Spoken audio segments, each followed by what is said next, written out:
Welcome to Café with Cavanha. We are at Petronect new offices in Rio de Janeiro. We would like to thank Petronect for the kind offer to record this café. Today, we have with us Louis Moreau. He is in Canada.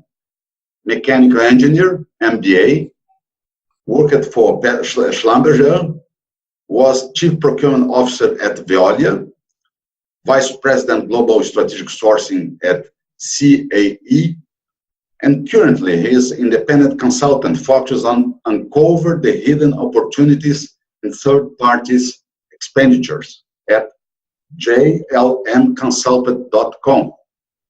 Welcome, Moreau. Good afternoon. Thank you. Good afternoon.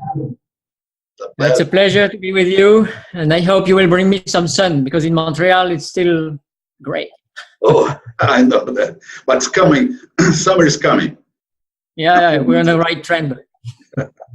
That's good. Moreau, I saw some of your posts in LinkedIn and was very curious about what are the trends and comparing rent and buy analysis and practice by the procurement point of view. Could you please explain us? Okay. So, in fact, you have three possibilities: buy, rent, or lease. And each company, depending on its sector or its financial situation, can make different choices. So I will try to explain the pros and cons of each of those three elements, and just to clarify. So first we buy. So buying has some advantages. You have the equipment for you. You can alter it, modify it. You can decide whatever you want to do with it. Everything like insurance, repairs, taxes, everything, you can deduce it from your in your expenses.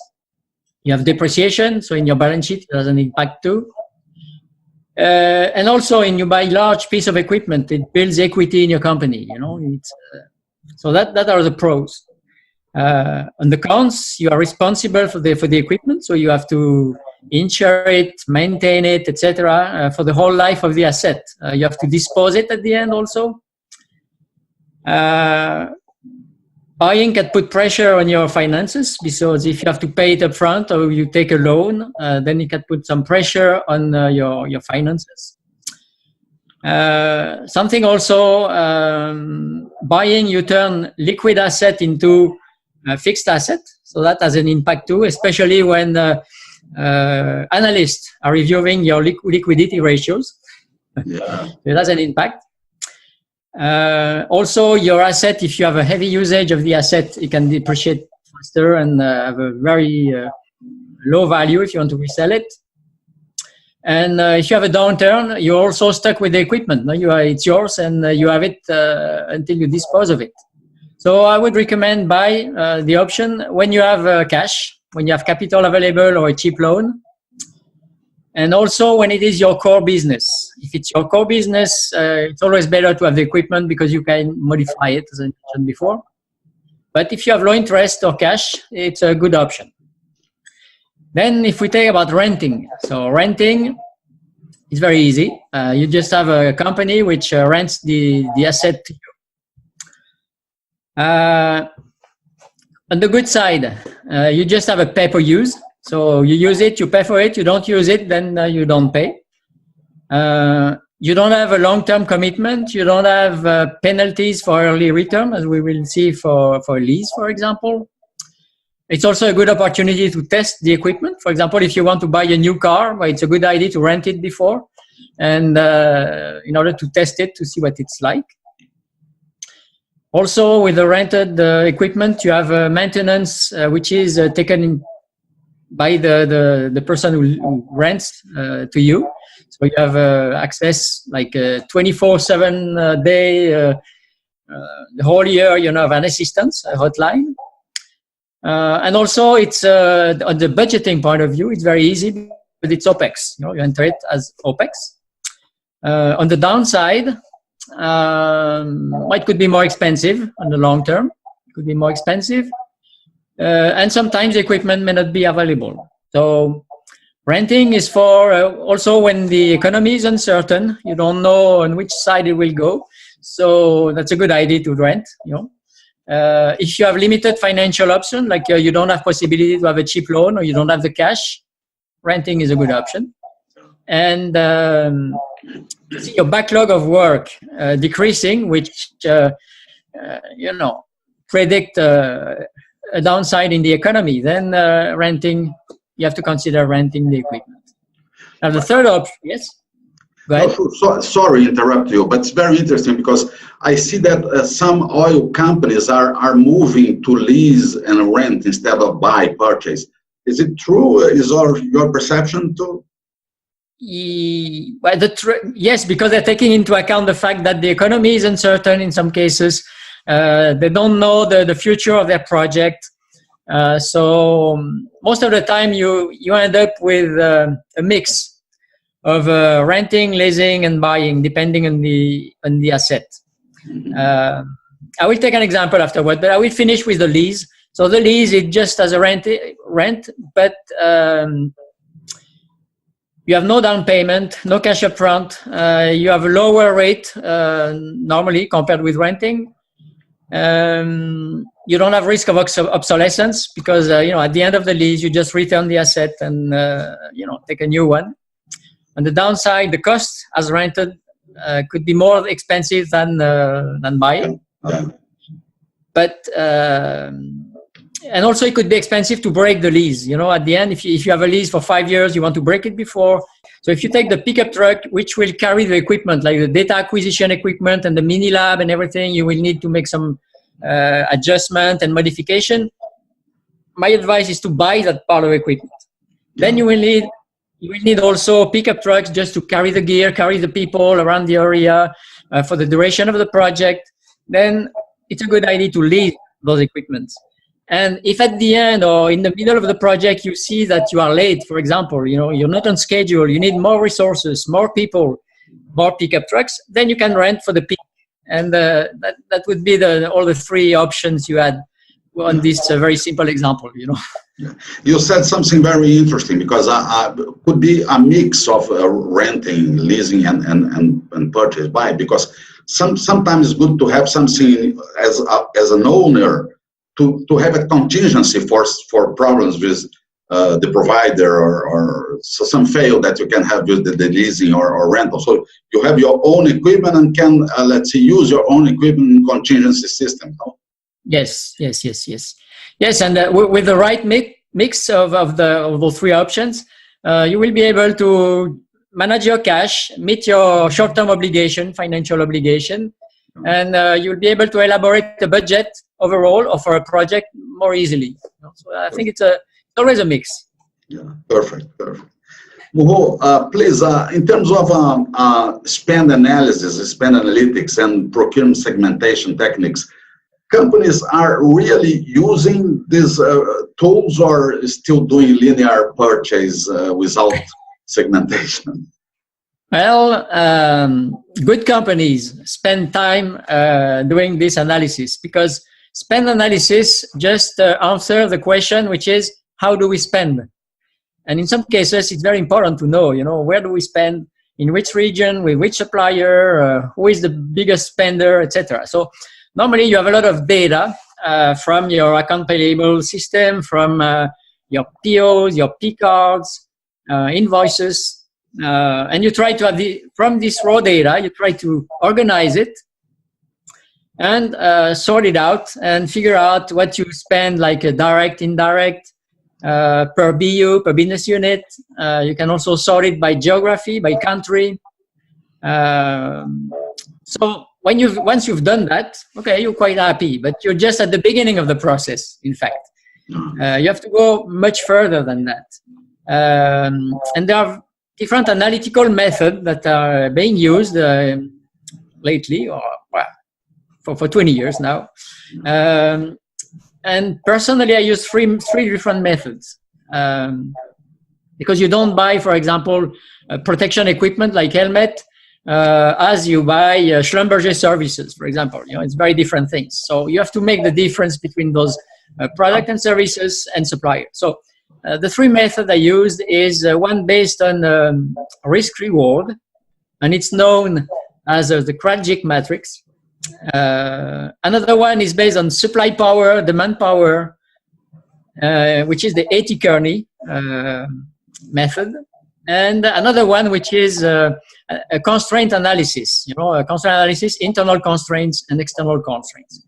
And my advice is to use both three methods to have they are complementary and you can have best results. So this sounds a little confusing, but you can have access to my slide on my website. So, and the last quadrant, which I call strategic, whatever the method you use, it's strategic. In that case, it's something which is of great importance for you. There's a high risk. If there is a mistake, it's very costly. So in that quadrant, what you want to make is have several suppliers, make partnership with them. Okay. So partnership, such a case would be, a typical example of that would be Schlumberger. Yeah, because that's a question. Let me introduce exactly a point in this your conversation, because some companies are not doing partnerships in terms of provide the relationship. They like bids, tenders, and competition. And what's the experience in oil and gas for this specific quadrant you mentioned for partnerships? Right. This quadrant is. So it's important for everyone, for you as a company, and what you have to check is it important also for the supplier? And best setup is when you as a client and the supplier are considering that these are strategic, so then you have a convergence of interest. And in that case, you make a long-term partnership. You can make a supplier into competition, that's fair. But you need to go beyond just a contract. You need to implement continuous improvement in the contract. You need long-term commitment. Sharing profits on innovation, for example. If such supplier brings in something very new and is happy to bring it to you because it's a long-term partner, then you will share that kind of innovation. It doesn't have to be a monetary impact, but also more business for the supplier, that kind of things. So whenever you have those four quadrants, it's important to think, how does the supplier think about me? And the worst case, for example, would be, and there are four quadrants also from the supplier point of view. A supplier can consider you as core, so that's good. You're a core client for him. It could consider you as a development, possibility for development, like if it's a big account and you want to develop you.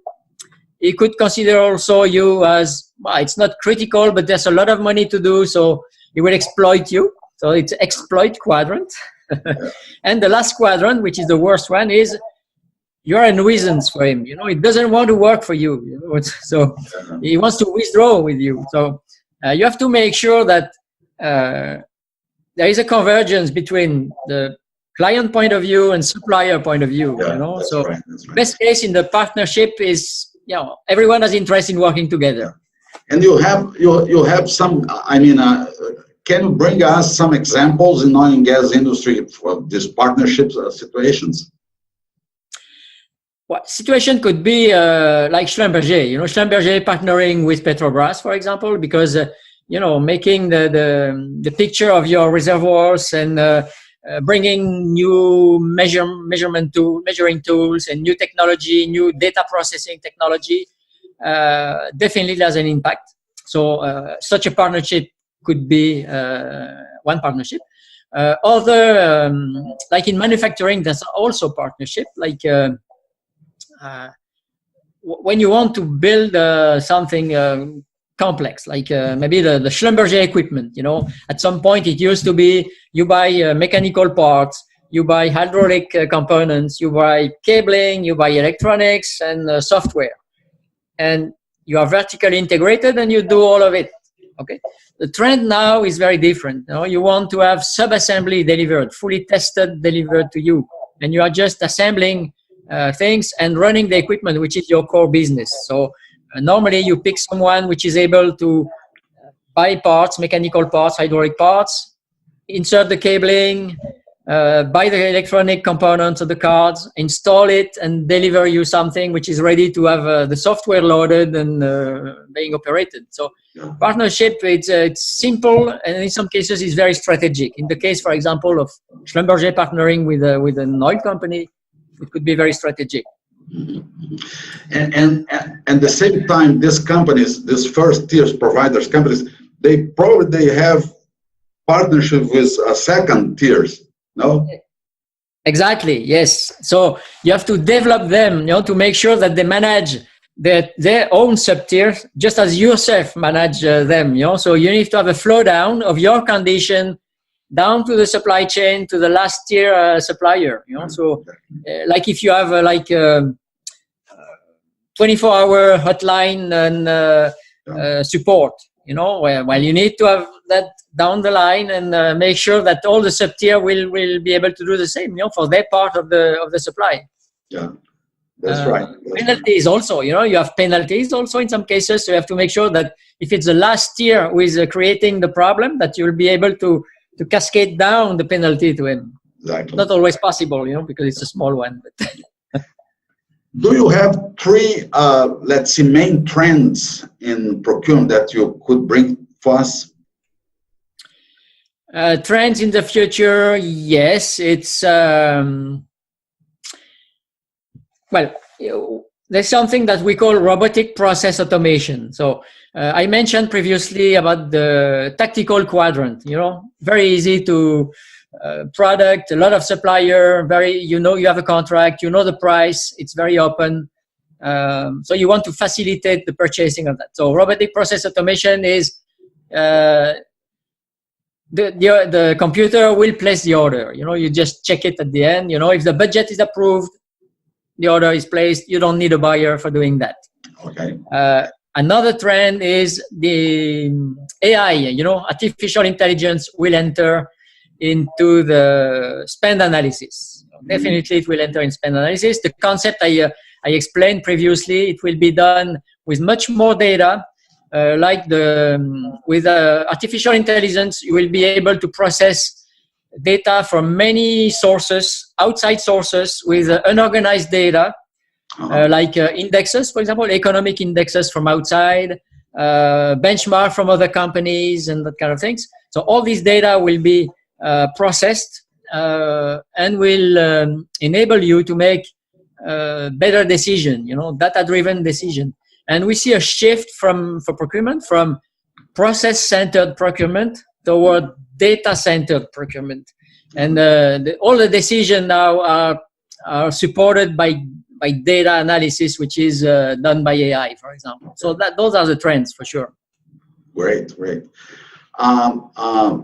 Moreau, you mentioned in your bio in LinkedIn that you uncover the hidden opportunities in third parties expenditures. Could you please explain us what exactly does it mean? Okay, well, everyone knows procurement. You can make savings, like hard saving by negotiation, but that's the basics. There are many more gold nuggets in the supply chain and in procurement that you can get value on. For example, supplier development, we mentioned it, but there's also removing risk in the supply chain. It could be supply risk and fraud detection, for example, so that kind of things. You can have techniques reduce the working capital. So you play with payment terms, so you can increase your working capital. You also have cost modeling techniques. So with those cost modeling techniques, you are able to have target costing, which enables you to prepare a much precise budget for a project, for example. And if you're bidding, it may give you the difference, make a difference to get the contract. So it's what I call support to growth. You play with the bids. Also capture external innovation. So in procurement, we are in a position that we have a visibility over the innovation which is outside the company, and we understand what's going on in the company, and we can match both, external innovation and the needs of the company, or the future needs, most of all. it's also, we mentioned those three spend analysis, where the concept is easy to understand, but the operationalization of it, it's a little bit more complicated. So that's also something that I do currently. Those are examples of what we can do beyond just out savings. Excellent, thanks. That's great, great conversation. We appreciate this short 25 minutes conversation with Jean Moreau. He's in Canada. Thank you very much. Okay, thanks to you for giving me the opportunity to talk about that, and have a good day. Have a good day too. Week. Good day for everyone. Thank you. Bye-bye. Thank you. Bye-bye.